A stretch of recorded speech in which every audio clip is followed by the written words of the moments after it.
Secretary and Foreign Minister Park are now signing the protocol to amend and extend the U.S. Republic of Korea Science and Technology Agreement. The first iteration of the agreement was signed in 1992. A new one was signed in 1999 and has been renewed since then. However, this amended version adds important new components to strengthen our science and technology agreement and extends the agreement for an additional 10 years.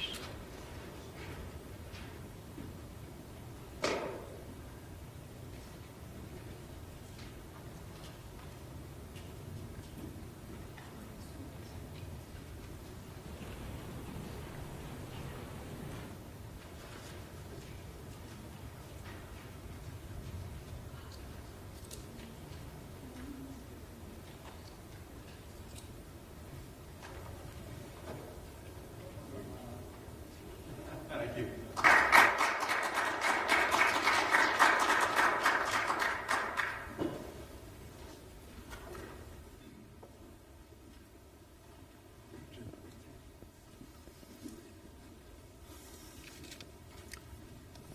Well, good afternoon, everybody. I am delighted to welcome Foreign Minister Park back to Washington. Thank you. It's very, very good to be with my colleague and my friend. Thank you. The Republic of Korea is a vital and long-standing strategic partner, and I'm particularly grateful to have such a close friend in Jin to bring this alliance between our countries even closer. Before I talk about the productive discussions that we had today and the agreement we just signed, Jin, if you'll allow me, I'd just like to briefly address the presence of the Chinese surveillance balloon in U.S. airspace. I spoke this morning with Director of the CCP Central Foreign Affairs Office, Wang Yi, to convey that in light of China's unacceptable action, I am postponing my planned travel this weekend to China. As you know, President Biden and President Xi agreed during their meetings in Bali in November that I would travel to Beijing to follow up on their discussions. We've been working across the U.S. government to prepare for a substantive set of discussions on issues that matter to the American people and to people around the world.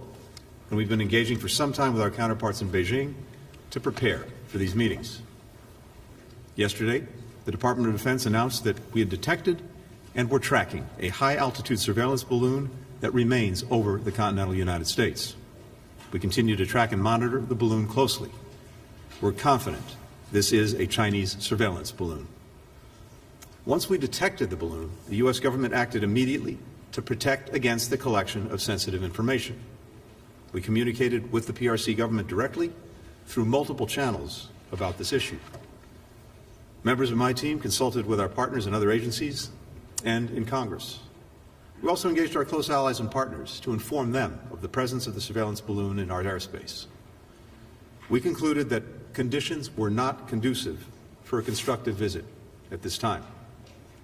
In my call today with Director Wang Yi, I made clear that the presence of this surveillance balloon in U.S. airspace is a clear violation of U.S. sovereignty and international law, that it's an irresponsible act, and that the PRC's decision to take this action on the eve of my planned visit is detrimental to the substantive discussions that we were prepared to have.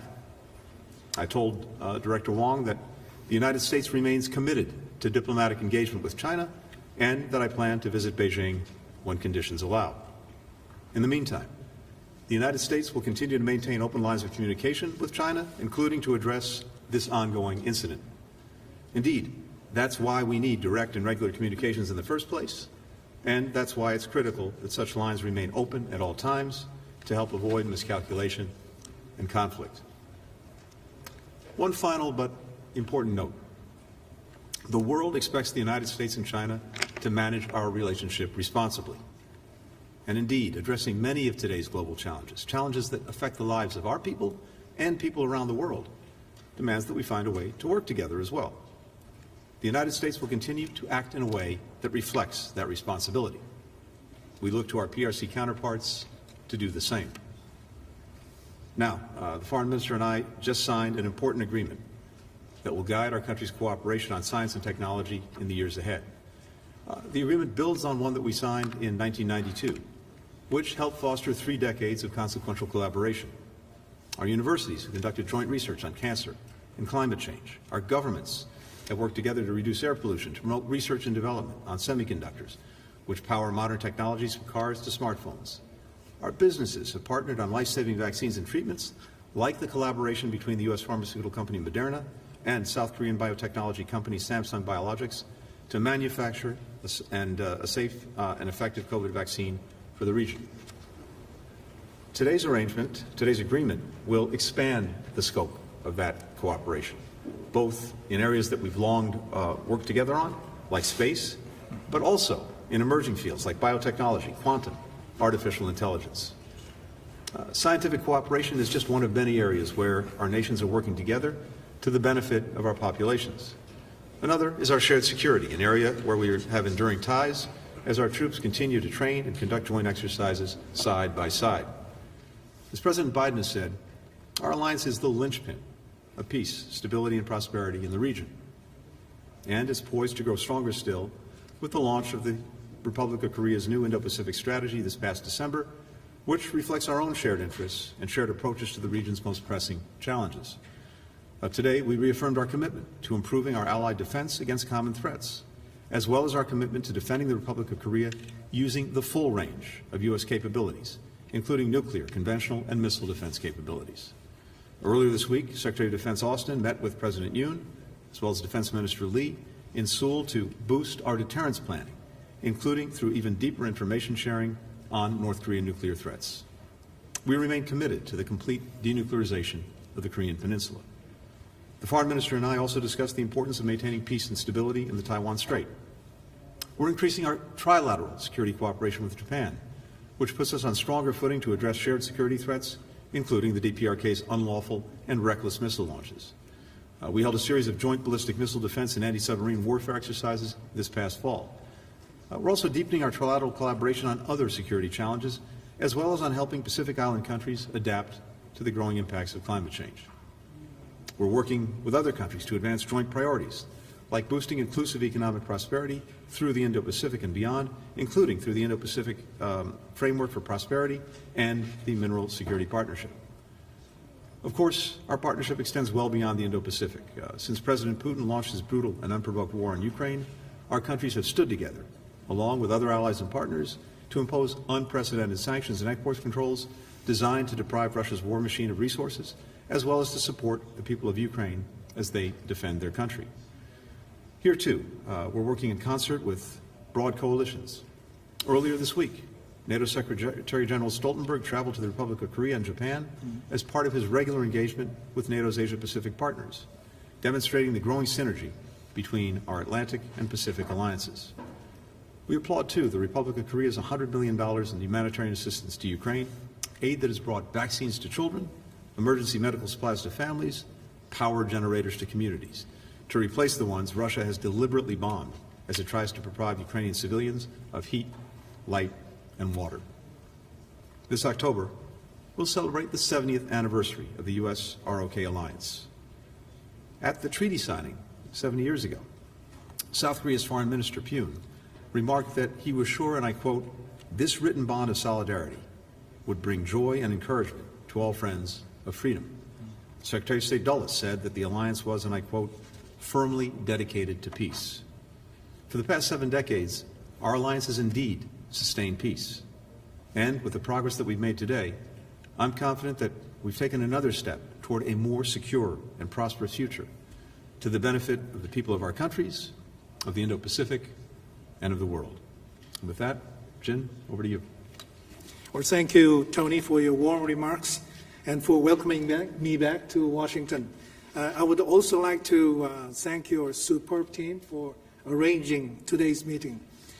This year marks, as you said, the historic 70th anniversary of the ROK-U.S. alliance, and I'm delighted to kick off year-long commemorations with my good friend, Secretary Blinken. The ROK-U.S. alliance is one of the most durable and successful alliances in history. It is special not only due to its longevity, but because it is a vibrant, adaptive partnership that consistently rises to the challenges of our times. And President Yoon and President Biden met in Seoul in May last year and declared that we would develop an upgraded global comprehensive strategic alliance. And we will expand the scope of the alliance to encompass not only political, military, economic partnership, but also technological and cultural dimensions. Alliance for the Future, the 70th anniversary slogan, aptly encapsulates this forward-looking spirit and an alliance in action. Today, Secretary Blinken and I had a productive and comprehensive discussion on a wide range of topics. First and foremost, we discussed ways to build on the agreements reached by our two leaders last year to lay out a blueprint for the next 70 years. In particular, we agreed to focus on issues that benefit our businesses and reassure and enrich the lives of our citizens in tangible ways, from extended deterrence to supply chain stability to cutting-edge technologies and space cooperation.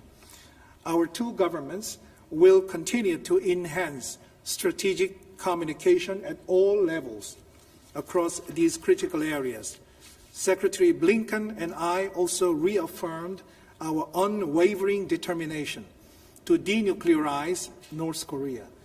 This is at the forefront and center of our joint efforts to establish sustainable peace on the Korean Peninsula.